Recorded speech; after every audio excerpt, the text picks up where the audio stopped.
quelques petits instants, savoir s'il y a du monde pour ce super live dédié au clitoris, le starter de mon plaisir de femme.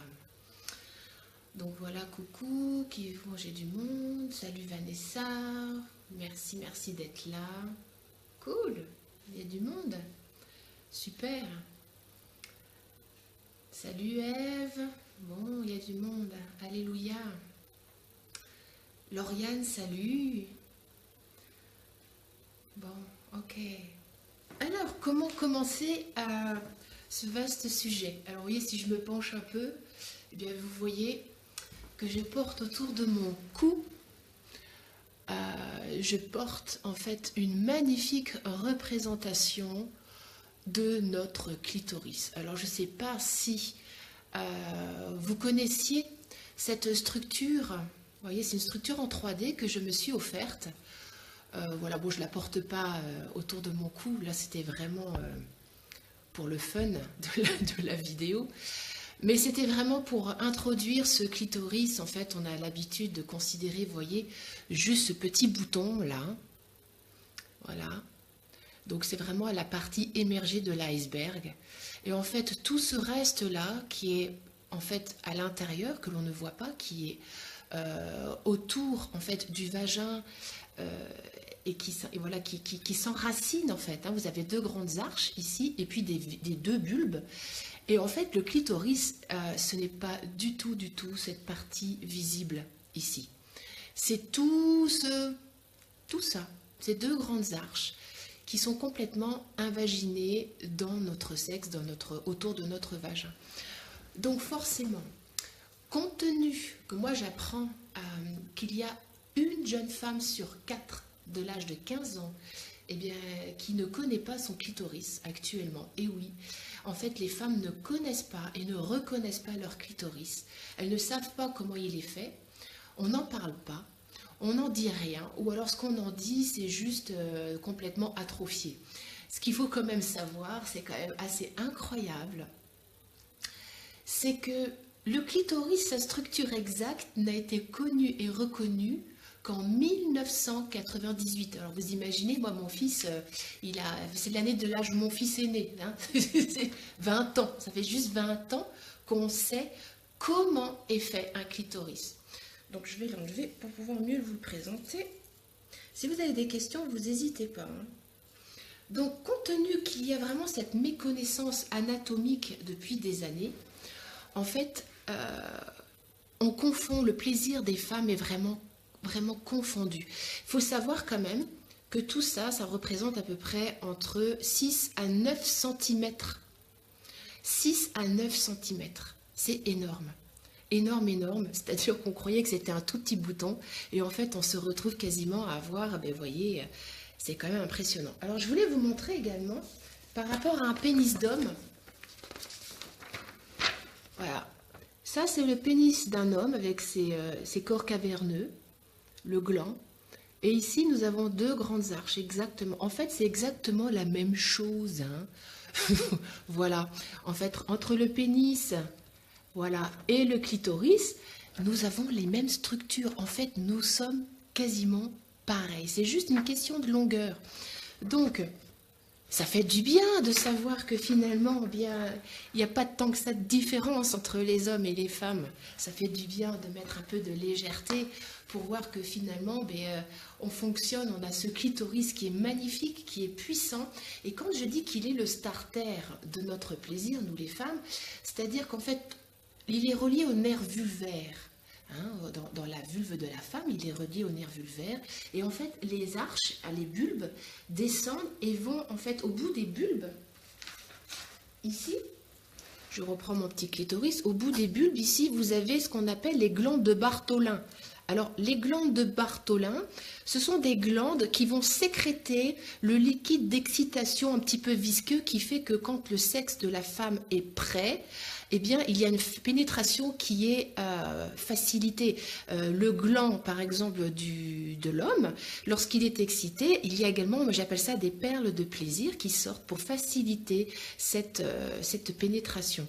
Donc, Voilà, juste au bout ici, vous avez donc en fait au bout des petites, comment on appelle ça, ce que je vous ai dit, les glandes de Bartholin qui vont faciliter la pénétration. Donc en fait, quand le clitoris ici est excité, hop, il va y avoir des résurgences. Tout ça, ça va gonfler. En fait, c'est pas juste que ce morceau-là qui est érectile, hein, tout ça. Ça s'invagine profondément à l'intérieur. Et en fait, on parle de femmes clitoridiennes, de femmes vaginales, de femmes, je sais pas quoi, anales, enfin bref. Tout ça, c'est à peu près la même chose. C'est-à-dire que le starter, c'est vraiment le clitoris qui, lui, en fait, étant donné qu'il s'invagine à l'intérieur donc du vagin, forcément, lorsque l'on caresse la tête émergée, hein, lorsque l'on caresse ceci, en fait, eh bien, ça va impacter sur tout le reste et cela va provoquer forcément un désir qui est beaucoup plus profond pour la femme au niveau de son vagin. Ce qu'il faut savoir également, c'est que autour, à l'intérieur du vagin, donc le vagin est par là, d'accord, vous avez donc la zone G. Et cette zone G, en fait, elle va être à la fois rattachée au nerf vulvaire et également au nerf pubien. Donc, en fait, c'est comme un déclic, en fait. Toutes les femmes sont clitoridiennes, toutes. Toutes. Alors, on me dit que j'ai trouvé ce magnifique collier. Alors, vous pouvez en commander sur Internet. Vous allez sur... moi, j'ai tapé clitoris en 3D. Et en fait, je suis tombée sur un site, c'est un site allemand, parce que ça vient d'Allemagne, et ça m'est arrivé dans ce jolie petite boîte. Et je pense que franchement, on a vraiment besoin actuellement que l'on sache. Alors, il y a plein de choses qui sont faites autour du clitoris. Il y a Oser le clito, que vous connaissez peut-être, clitorécie, et puis il y a également le fameux Poussipédia. Peut-être que vous avez entendu parler du Poussipédia, qui est un encyclopédie qui va être totalement dédiée donc aux organes sexuels de la femme, parce qu'on se rend compte effectivement qu'on a une méconnaissance totale et globale de comment et de voilà ce qu'on est, principalement physiologiquement, à quoi ressemble notre organe sexuel. Moi, quand je fais des séminaires de femmes de plaisir, femmes en vie, je suis sidérée de voir à quel point les femmes ne savent pas localiser leur urètre, ne savent pas utiliser leur zone G, elles ne connaissent pas. Leurs nymphes ou leurs petites lèvres sont confondues avec les grandes lèvres. Enfin, il y a une méconnaissance totale, vraiment, en ce qui concerne l'organe sexuel féminin. Donc, compte tenu que lorsque l'on ne connaît pas, lorsqu'on a peur, lorsqu'on ne connaît pas, eh bien, il n'y a pas d'accès en fait, hein, il y a quelque chose qui est inconscient, eh bien le plaisir, franchement, ne peut pas être au rendez-vous. On considère, je crois, hein, qu'il y a une très grande... un problème avec ça, si un problème, j'en sais rien, mais les femmes se réveillent en ce moment et tant mieux. Mais je crois que on pense que la sexualité, enfin le sexe de la femme n'est juste fait que pour faire des enfants, enfin physiologiquement. Hein. Mais on ne nous apprend pas à ce que notre sexe soit, soit un accès au plaisir. C'est-à-dire qu'on n'en parle pas à l'école non plus. On n'apprend pas tout ça. On apprend à l'école eh bien, que le sexe de la femme sert à faire des enfants. Voilà, forcément, à recevoir le coït. Et je voulais également partager avec vous que... je ne l'ai pas là avec moi. Non, je ne l'ai pas là avec moi. Flûte. Je pensais avoir... Ah si, il est là. Vous voyez, j'ai fait une petite photocopie. Vous pouvez observer qu'il y a juste que Magnard... les éditions Magnard dans les livrets d'école, en fait, qui ne représentent le clitoris en 2017. Il n'y a qu'un seul bouquin de 4e qui représente le clitoris avec sa vraie, et encore, c'est vraiment tout petit. Hein. On voit 2 arches, et encore, il faudrait que je prenne la loupe, mais sinon, en fait, les organes, on ne représente... Tout ceci, ce sont donc les exemples de ce qui est donné donc à l'éducation sexuelle de nos enfants. Donc moi, mon fils, mon 3e, rentre en 4e l'année prochaine et voilà ce qu'il va apprendre.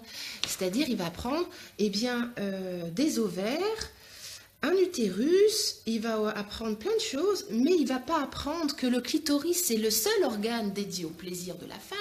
Il ne va pas apprendre non plus qu'il y a 8000 terminaisons nerveuses sur le clitoris et que forcément c'est magnifique, que cet organe qui est extraordinaire, qui est plein de volupté, en fait est une voie d'entrée à une féminité beaucoup plus profonde. Donc, voilà, moi aujourd'hui je fais cette vidéo parce que je pense qu'il faut vraiment en parler. Parlons à nos enfants. Alors, moi j'en ai parlé très rapidement en fait. Vous savez, quand à l'éducation des enfants, quand on commence à nommer les pouces, l'index, le majeur, l'annulaire et tout ça, on fait une cartographie de tout le corps. Et c'est comme si, en fait, au niveau de la vulve, en fait, au niveau du sexe de la petite fille, eh bien, nous, les mères, on n'osait pas noter ou nommer tout ça. Et moi, pour ma dernière petite fille, Elena, que quelquefois vous voyez peut-être en photo sur mon profil, ou en vidéo avec moi dans des lives quand elle a décidé d'être avec moi, mais je l'ai nommée très rapidement. Et, en fait, mais je trouve ça formidable qu'elle ait pu savoir qu'effectivement, il existe un clitoris, que ce clitoris, j'appelle ça le bouton magique du plaisir, et que c'est à elle, et que c'est très bien. C'est-à-dire que je pars du principe que psychiquement, si cet espace est reconnu comme étant normal, comme faisant partie de son corps, c'est comme si en fait je pouvais l'inviter vraiment à y poser une conscience vivante, une conscience qui se dit, une conscience qui se dit et une conscience qui s'éprouve. Il y a Enfin, quand un espace n'est pas nommé ni reconnu, on ne peut pas avoir de conscience dedans. Donc vraiment, nous, entre femmes et mères, on a vraiment c'est très important que nous puissions reconnaître sans nous dire oh là là, est-ce que je vais lui faire mal, voilà, d'être à la fois dans le rejet ou alors d'être dans le je vais lui faire peur, etc., etc. Enfin bref, il peut y avoir plein de projections sur la petite fille, de regarder vraiment le sexe, la vulve de la petite fille comme étant un organe normal, comme quand vous regardez ses pieds ou ses mains, ou son visage, vous lavez les dents de votre petite fille, bon ben voilà, vous nettoyez la vulve de votre petite fille. Et je constate qu'il y a beaucoup de mères qui ont vraiment des difficultés à nommer tout ça. C'est pas nous rendre service, hein, et surtout rendre service au plaisir des femmes, parce que en fait, le plaisir des femmes, ça s'apprend. Et oui, ça s'apprend. C'est pas inné. C'est pas inné. Et en fait, je crois qu'il y a une grande méconnaissance. On croit que le plaisir féminin, c'est facile. Que c'est normal, mais c'est pas, non, c'est quelque chose qui s'acquiert tout le long d'une vie et qui change et qui évolue. Et que chez nous, vraiment, l'ancrage, alors je l'ai perdu, il est là, l'ancrage, c'est vraiment ce clitoris qui est vraiment dédié au plaisir de la femme et le starter. Alors, ce que je pourrais dire également par rapport à ce clitoris, c'est que évidemment, il n'a pas tout le temps la même forme. Il va y avoir donc des clitoris qui vont être encapuchonnés, d'autres ils vont pas avoir de capuchon. C'est comme des glands d'hommes. Quelquefois il y a des prépuces et quelquefois il y en a pas. C'est pareil. Il y a plein de formes de clitoris émergés, complètement enfouis. Enfin voilà. Et en plus, ce clitoris souvent, il va pas avoir la même distance entre le vagin. Vous voyez, cette distance-là peut varier. Donc forcément, les stimulations sexuelles ne vont pas être les mêmes. C'est-à-dire qu'une femme qui a un clitoris qui est très proche de son vagin va avoir très facilement cette capacité à stimuler d'une façon très, très large. En fait, c'est normal. Hein, si elle peut frotter tout cet espace-là contre le pubis de son compagnon, l'accès à l'orgasme va être beaucoup plus facile. Voilà. Donc, a contrario, si le clitoris ici est beaucoup plus éloigné, forcément par exemple en posture d'andromaque, c'est-à-dire quand la partenaire ou la femme est sur l'homme, en fait le clitoris va être beaucoup plus en hauteur, donc est difficilement stimulable. Donc à ce moment-là, il ne faut pas qu'une femme elle hésite à se stimuler vraiment le clitoris pendant le coït, pendant le rapport sexuel, pour qu'elle puisse justement en fait englober la totalité de son clitoris dans le rapport sexuel. Voilà. C'est très important de prendre en considération ces différences anatomiques qui varient vraiment d'une femme à l'autre. Et je sais qu'à quel point les femmes n'osent pas, dans les séminaires, je me suis rendu compte qu'effectivement, les femmes, elles n'osent pas prendre en main leur plaisir, elles pensent que c'est l'homme qui doit absolument, avec le pénis, accéder en fait et les faire découvrir l'orgasme. En fait, c'est la femme qui est la clé de l'orgasme, c'est pas l'homme. Ça, c'est vouloir remettre le pouvoir à l'homme. L'homme, il attend justement le mode d'emploi qui est différent pour chaque femme. Alors, eh bien, merci Martin pour ton commentaire. Écoute, je fais ce que je peux avec ce que je suis et surtout l'expérience que j'ai auprès des femmes. Voilà. Donc, qu'est-ce que j'étais en train de vous raconter? Oui, donc ça va être important que chaque femme prenne en main son clitoris. Osez vous masturber, mais pas dans un but d'orgasme, mais de contacter cet espace qui est juste divin et qui a besoin de se réapproprier, d'enlever un peu tous les points de vue, tous les jugements, toutes les conclusions que l'on a sur le clitoris. Et d'oser en fait se masturber. Alors, j'avais posé la question à ma mère, j'avais 15 ans, et c'est le mauvais qui m'a donné la réponse. Oui, ben oui, c'est ça, c'est qu'en fait, après, c'est des histoires transgénérationnelles, Ève, qui se passent. C'est-à-dire que logiquement, c'est bien, moi je pense que c'est la mère qui doit vraiment instruire la fille, d'accord. Après, quand la jeune personne de 15 ans se fait instruire par le beau-père, voilà, pour moi, il y a une confusion d'espace, on est dans l'incestuel, il y a vraiment quelque chose qui n'est pas juste. Voilà. Tout ça pour revenir au fait que la puissance de la femme vient du fait que c'est important qu'elle reprenne contact avec ça, qu'elle reprenne contact avec son organe, avec son clitoris, avec sa vastitude, et que ce starter, en fait, va lui permettre de rencontrer plus de profondeur. Voilà. Est-ce que vous avez des questions par rapport au clitoris? Je vais remonter un peu dans l'historique. Ouais, les femmes n'osent pas se frotter à l'homme, dommage. Mais c'est ce que je suis en train de vraiment de vous dire, c'est qu'il faut vraiment... Alors ce que j'ai entendu, oui, je me souviens, ce que j'entends également très souvent, c'est que souvent quand la femme a eu un orgasme clitoridien, en fait, elle a ce qu'on appelle une zone réfractaire et c'est comme si, en fait, quand l'homme éjacule, en fait, il y a une zone réfractaire dans laquelle on ne peut plus être stimulé. Nous, les femmes, au contraire, il faut accueillir cette zone réfractaire pour pouvoir mieux redémarrer, mais plus en profondeur. C'est-à-dire que ce starter-là va permettre à rentrer ici dans la zone G et là, par là, on a l'utérus et aller rencontrer l'utérus. Et là, on a vraiment des orgasmes totalement différents. On va avoir un orgasme avec la zone G, c'est-à-dire que là, on imagine que là, c'est le vagin. Donc là, je vais venir sur la zone G. Vous voyez que c'est quand même relié, la zone G est reliée au clitoris. Voilà. Mais un peu plus loin, non, on a l'utérus. Et en fait, l'utérus est également une très grande source de plaisir extatique. Et au fur et à mesure que la femme va conscientiser à la fois son clitoris, à la fois sa zone G, elle va rentrer dans une profondeur. Mais tout ça, ça s'apprend. C'est un apprentissage, c'est de se laisser s'abandonner et rentrer de plus en plus profondément dans la déesse orgasmique que nous sommes. Et ces orgasmes changent d'intensité, de couleur, de variation. On a cette chance, nous, d'être des femmes. On a des chances d'être des femmes. Le starter, il est ici.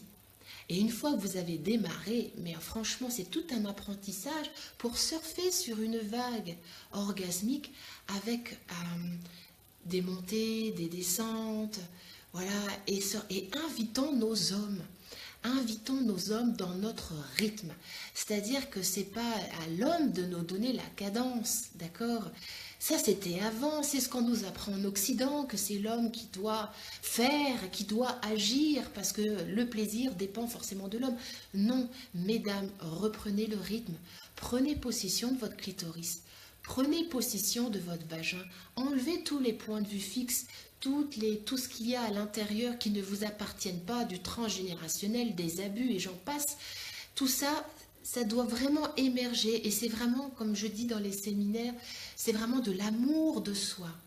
Voilà, un amour de soi profond pour accéder justement à une profondeur et à une extase dans lequel on invite nos hommes. Voilà, vraiment, c'est plus nous nous reconnaissons et plus en fait nos hommes, on les invite dans cette beauté, dans cette magnificence. Voilà, alors je vais regarder un petit peu. Hop, hop, hop. On pouvait... Donc il y a Pomflower qui disent qu'on peut trouver le clitoris 3D sur le site Crop Clitoris. Voilà. Voilà, oui, bon, mais oui, Lauriane, tu parles aussi du clitoris à ta fille. Ben, c'est super. Je pense qu'on a vraiment, nous, en tant que maman, c'est ce que je vous disais, cette mission de vraiment transmettons vraiment la connaissance, transmettons vraiment à nos filles que c'est elles qui détiennent le déclic du pouvoir, du plaisir, et que c'est un apprentissage. Alors, certains pensent protéger l'enfant des abus de cette façon. Oui, mais alors, tu sais, Ève, je crois que tout dépend de l'énergie qui est cachée derrière l'intention, je crois. Voilà, c'est-à-dire qu'on peut éduquer sans prendre, sans prendre. Une éducation, elle doit être légère. Vous voyez ce que je fais avec vous? Je suis dans la légèreté. Euh, il y a quelque chose de léger, de normal. Je veux dire, pourquoi ça serait compliqué de parler de clitoris, de plaisir féminin, alors qu'on parle des rhinopharyngites de nos enfants et puis de dernier biberon qui vient de sortir à la mode.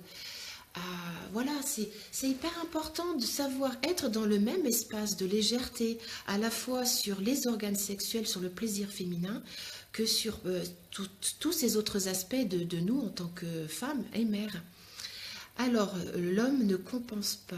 Oui, d'accord. Je regarde qu'est-ce que j'ai comme autre petite question.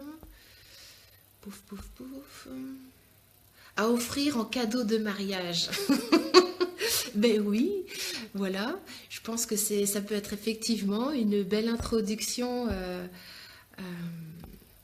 alors. Oui, pomme flower. En fait, oui, c'est ce que je disais tout à l'heure. Tout simplement, le plaisir féminin n'est pas appris. En sciences et vie, on ne nous apprend pas ça, on nous apprend la reproduction. Donc, compte tenu que dans nos manuels scolaires, le plaisir n'est pas d'actualité, vous pensez bien que ça va être à nous, femmes, eh ben, d'y aller, de se retrousser les manches. Et c'est comme un peu apprendre à faire du vélo. Hein, le plaisir féminin, c'est vraiment ça. C'est un apprentissage, mais une fois qu'on sait, une fois qu'on a acquis, eh bien, franchement, c'est comme quand on fait du vélo, c'est acquis à vie. Mais en fait, c'est ça, c'est qu'il y a à la fois une méconnaissance au niveau de l'éducation nationale. On n'a vraiment pas... Enfin, voilà, moi j'ai été faire photocopier ça pour vraiment m'en rendre compte, vous voyez. Entre femmes, on n'en parle pas, c'est tabou. Hein. Et à la limite, là où on en parle le plus, hein, c'est dans les pornos. Bon, alors l'image de la sexualité dans les pornos, vous allez avoir quelques cunilingus par-ci par-là, mais comme c'est pas trop photogénique et que ça rend pas grand-chose, en fait, c'est vite passé. Voilà, on passe ça, voilà, très rapidement. Et la pornographie ne sert pas du tout la sexualité des femmes. Hein, dans la pornographie, la femme est un peu objetisée, malheureusement. C'est comme ça. Alors attendez, est-ce que j'ai des questions qui arrivent également en message privé et qui m'empêchent de vous revenir vers vous. Alors, il faut amener l'homme vers nous dans cette compréhension. Mais oui, Christine, bien sûr. Bien sûr, bien sûr. Mais en fait, moi, tout ce que je propose, en fait, c'est effectivement, je le propose sur le sexe de la femme parce que pour moi, c'est la clé. Tant que la clé de voûte, vraiment, c'est ça. Une femme puissante, une femme qui est dans ses organes sexuels, une femme qui est dedans, qui l'intègre pleinement, à la fois physiquement, psychiquement, énergétiquement, en fait, elle est dans sa puissance et elle invite, elle baisse pas le regard quand un homme la regarde. Une femme qui est dans sa puissance, elle sait dire oui et elle sait dire non. Et elle est totalement là, pleinement là. Alors, peut-on penser que la taille du pénis doit être proportionnelle à la taille... moi, je ne suis pas une partisane de la taille du pénis. Honnêtement, non.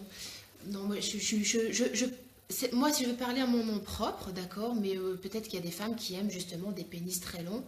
Moi, je suis pas une grande adepte des grands pénis. Je pense que c'est pas une question de longueur, c'est une question de position et de savoir aussi diriger l'énergie. Et que pour aller stimuler la zone A ou le col de l'utérus ou l'utérus, c'est pas forcément en fait une question de longueur.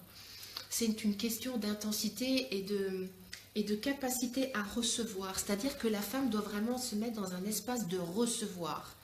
Voilà. Voilà, on est vraiment dans cette capacité à recevoir. Hein, l'homme est électrique, il est émetteur, d'accord. Et la femme, elle reçoit. Et si la femme est bouchée hein, dans son recevoir, elle ne peut pas faire monter cette énergie dans l'utérus jusque dans tous les autres centres. Donc vraiment d'enlever, moi j'appelle ça, on va encore se moquer de moi, mais les opercules de bigorneau psychique, c'est ça, c'est tout ce dont je vous ai dit, je vous parle, ce sont des opercules psychiques. Alors, tac, tac. Et que forcément, pour moi, c'est pas une question de taille. Du tout, du tout. C'est-à-dire, vous pouvez atteindre des extases totales, quasiment même sans pénétration. C'est-à-dire quand une femme est vraiment consciente, avec un œuf de yoni par exemple, hein, il y a vraiment, pour celles qui pratiquent l'œuf de yoni, il y a vraiment cette capacité, et la femme n'a pas besoin d'un pénis pour être dans son orgasme. Voilà, ce n'est pas une question de taille. Alors, hop, hop, hop. Alors, qu'est-ce que j'ai comme autre question? Oui, Clara, tellement de choses. Alors, je ne sais pas comment ça se fait. Je n'ai plus de bonne vision, là. Bonjour. Voilà, je suis revenue. Ah, mince. Je fais des fausses manipulations, pardon. Alors, dans le cas d'utérus, inverser la position et la taille du pénis peut-elle jouer? Ben, là, je viens juste de répondre, Valérie. Je ne pense pas que ça soit une question ni de taille, ni de forme dans le vagin. Ça va être vraiment une question de conscience. Et c'est ce qu'on vraiment on fait dans les ateliers des femmes de plaisir, femmes en vie, dans tous les séminaires que je propose. On va vraiment œuvrer ensemble pour enlever tous ces points de vue, tous ces jugements que l'on a à la fois sur notre clitoris, hein, sur ce fameux clitoris, voilà, sur notre zone G, sur notre vagin, sur notre cervix. Cervix, c'est le col de l'utérus, également l'utérus lui-même, les trompes et les ovaires. Hein, c'est voilà, une femme globale, c'est vraiment, même et le périnée, donc tous les muscles du périnée. Voilà. Donc en fait, pour moi, c'est vraiment une question d'état de conscience et de s'ouvrir à la volupté, à la conscience, à une respiration, savoir respirer, savoir se mettre en position de creuser à recevoir, c'est-à-dire qu'une femme ne se donne pas. On a vraiment cette image aussi que la femme se donne. Ben non, moi je reçois. Moi je reçois. Et dans ce recevoir, dans cet homme qui me donne, en fait c'est mon homme qui me donne, je reçois son énergie. Et c'est ensemble qu'on peut vraiment gagner d'autres centres, d'autres espaces. Mais tant que je donnerai, que je mets quelque chose dehors de moi, je ne peux pas être totalement dans ma puissance. C'est-à-dire que c'est vraiment aussi dans notre façon de faire l'amour en Occident, il y a vraiment ce truc-là. Et le porno nous dessert vraiment beaucoup. Alors, ça a sa raison d'être pour l'excitation visuelle. Je ne vais pas blâmer le porno, il existe, il est là, donc on fait avec. Mais il faut savoir que ça dessert énormément tous les autres sens. C'est-à-dire qu'il n'y a pas que le visuel. Hein. Il y a aussi l'odeur, le toucher, le kinesthésique. Dans un porno, vous n'avez pas tout ce qui est kinesthésique. Vous êtes juste focalisé sur des yeux et un peu de bruitage. Et encore, tout ça, c'est un peu remasterisé. C'est pas totalement vrai ce qui se passe. Donc, le plaisir, c'est vraiment une globalité. Et une femme, pour être dans sa globalité, elle doit l'apprendre. Elle doit vraiment s'abandonner à elle-même, se mettre dans ce recevoir. Et une fois qu'elle est dans ce recevoir, il y a vraiment cette alchimie et cet envol qui est possible. Alors, est-ce que j'ai encore des petites questions? Ouais. Alors, l'important aussi, je pense, pour nous les femmes, c'est de lâcher aussi nos attentes sur les hommes. C'est-à-dire que Alors, attends, j'ai juste... Merci Clara pour ton témoignage que l'orgasme sans pénis n'est rien d'autre, c'est totalement, bien sûr, on n'a pas besoin d'un pénis pour orgasmer. On peut orgasmer très naturellement en contractant, en étant vivante dans notre pubococcygien et en faisant monter tout simplement une vague d'énergie et ça remonte jusque dans l'arrière du crâne. Voilà. Toutes les femmes conscientes et qui sont dans cette démarche-là, c'est vraiment. Alors, je ne vais pas dire que c'est, voilà, que ça devrait être une, comment dire, une obligation, mais c'est-à-dire que les femmes qui s'engagent dans leur à vivre une sexualité consciente et puissante, elles s'amusent, tout le long de la journée, elles s'amusent. Alors, c'est pas forcément avec un doigt dans le vagin, c'est pas ça, mais juste être dans cette puissance, voyez, si moi je me mets là dans ma puissance de femme, de sentir tout simplement un sexe vivant, pulsant, d'être là dans une respiration tout à fait naturelle, eh bien c'est ok. Et il n'y a pas forcément besoin d'orgasme, c'est être juste dans cette conscience-là, d'un sexe vivant et pulsatile. Voilà. Et que ça, toutes les femmes y ont accès. Il suffit juste qu'elles le choisissent, voilà, et qu'elles se mettent en marche. Vraiment qu'elles se mettent en marche. Alors, qu'est-ce qu'on a d'autre comme utérus rétrové, aucun point pour l'orgasme non plus. Je suis tatouée de cette... Tout à fait. Merci Karine pour le cœur. En fait, ce qui se passe, c'est que le périnée est en lien avec le cœur, qui est en lien, vous avez également le cœur ici, et vous avez également une autre calotte ici, l'esprit, d'accord? On a le sexe, le cœur et l'esprit, on a le 3. Souvent, les femmes, en fait, on a eu le cœur brisé, peu importe, pour 10 000 raisons. Et en fait, pour pouvoir accéder à ce plaisir de femme, ça va être important d'aller chercher ces morceaux de cœur, ces morceaux de nous-mêmes, qui sont restés coincés dans des espaces, peu importe, enfance, adolescence, femme, mère, voilà, accouchement, peu importe. Et d'aller chercher ces morceaux de cœur. Hein, ça fait partie également de tout ce que je propose dans mes ateliers, dans les week-ends, les séminaires Femmes de plaisir, Femmes en vie, où on va chercher vraiment ensemble, on crée donc une entité groupe, et cette entité groupe va être comme un psychopompe, c'est-à-dire qu'on va aller chercher tous les morceaux de nos cœurs brisés de femmes, et que ce cœur, finalement, quand il est rempli, quand il est enfin réuni, on le descend en conscience dans la sexualité, dans la yoni, dans la vulve, dans le clitoris, dans tous ces espaces de nous-mêmes, pour y mettre de la conscience avec de l'amour. Voilà. Et tout simplement, de relier le cœur au sexe, voilà, de faire ce lien entre les deux pour pouvoir ensuite être dans un 3 qui fait 1. Voilà. Vraiment une sexualité du 3 en 1, d'être vraiment dans une sexualité réunifiée, et ça se passe tout le long de la vie. Hein. C'est un apprentissage, comment dire, c'est même pas un apprentissage, c'est une exploration. C'est une exploration de toute une vie, qu'on soit mère, qu'on soit ménopausée, parce qu'une femme ménopausée a également accès à son plaisir d'une façon différente, elle est plus sous l'influence des hormones, donc il va falloir renouveler tout ça. Et ça demande vraiment un engagement. Alors, qu'est-ce que j'ai encore comme petit périnée? Oui, périnée, les muscles périnéaux. C'est très important d'aller aussi les réveiller. Hein. Je mets le pouce parce que avec le pouce, on peut vraiment aller dans des zones très méconnues, très inconscientes. Voilà, je vais avec grand plaisir, Jean de la Lune, pour ce webinaire live. Voilà. Est-ce que vous avez d'autres questions concernant notre clitoris, notre magnifique clitoris? Voilà.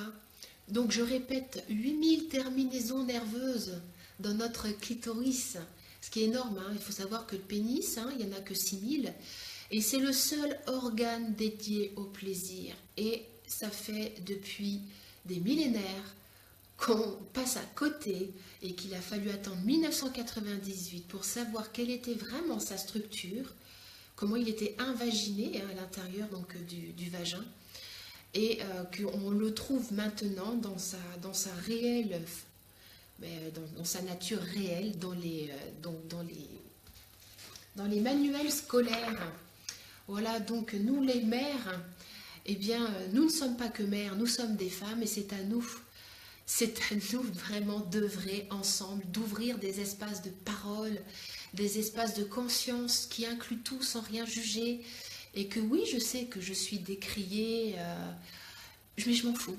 Je sais que je ne suis pas toujours comprise dans ce que je fais, ni dans ce que je propose, mais je m'en fous totalement parce que je suis persuadée, et c'est vraiment très intime, et je ne suis pas la seule à le penser, que c'est vraiment la clé de voûte de la réunion, de la réunification avec nos hommes, à refaire ce un, à faire quelque chose qui soit vibrant.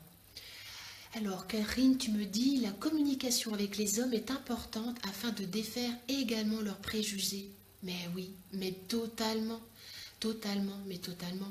Moi, je dirais aussi que nous, les femmes, nous devons arrêter de porter sur nos partenaires le poids de l'orgasme, le poids du plaisir, le poids du devoir bander, le poids de ne pas éjaculer, le poids de nous connaître, le poids de savoir-faire. Parce qu'en fait, c'est ça.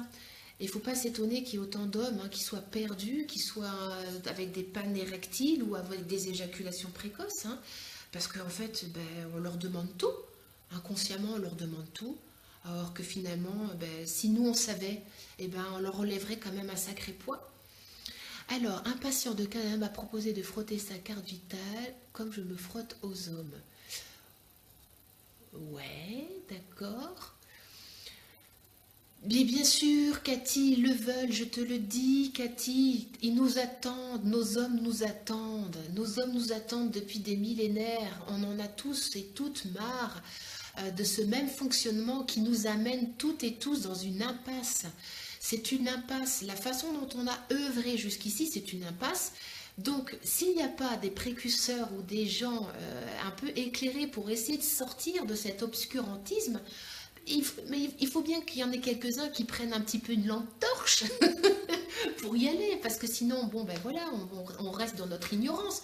Et puis c'est ok, mais moi, j'ai pas envie de rester dans mon ignorance. Moi, je suis mère de 4 enfants et j'ai pas envie que, voilà, tout simplement, j'ai envie de mettre de la légèreté qui puisse voir cet espace sexuel comme un espace de possibilités infinies, de plaisir inouï, de rencontres. Et que c'est libre à chacun. C'est libre à chacun. Si certains veulent rester avec leurs opercules de bigorneau, mais c'est ok. Mais pour ceux qui choisissent de sortir de l'ombre, c'est vraiment une caverne d'Ali Baba qui nous attend. Moi, j'en suis encore au préambule, j'en suis encore aux prémices, et ça m'arrange bien. Mais moi, je suis sûre que j'ai encore plein de choses à découvrir. Et c'est ça qui est fantastique dans la sexualité. C'est qu'on croit toujours, justement... Salut Antoine! Il y a Antoine qui est avec nous. On fait un super programme sur la sexualité. Les 7 clés pour mettre plus de couleurs et de paradis dans votre sexualité. Donc, je mettrai en lien après notre joli programme, Antoine. Merci de ta présence. Donc, du coup, j'ai perdu un peu le fil. Bon, c'est pas grave. Oui, Pomme, je vois que tu parles des rencontres masculins-féminins. Moi, je parle de la puissance du fémiculin réunifié ou de la femme intégrale. Parce que je pense vraiment que nous, les femmes, si on ne se prend pas en charge, si on ne reprend pas le pouvoir à l'intérieur de nous, hop, c'est même pas possible. C'est pas possible. Donc c'est vraiment la clé de voûte. Nos yonis, nos vulves sont la clé de voûte. Voilà, la conscience que l'on a dedans, comment on va pouvoir se retrouver, se requinquer, avec justement, vous voyez, c'est génial qu'on puisse avoir, là, il y a la clitomania en ce moment, avec oser le clito, il y a tellement de choses qui sont faites vraiment pour ouvrir les consciences, c'est génial. Oui, Nelly, coucou, ben oui, une belle sexualité consciente et réunifiée. Voilà, je vous laisse, les amis, les éclairés de la conscience, femme divine, femme intégrale. Je vous fais un très très gros bisou. Je vous remercie d'avoir été si nombreux avec moi parce que je suis toujours impressionnée de voir le nombre de personnes qui sont à mes vidéos. Le prochain webinaire, enfin le live, on rentre dans l'éjaculation féminine. Voilà, je viendrai œuvrer là-dedans. Voilà.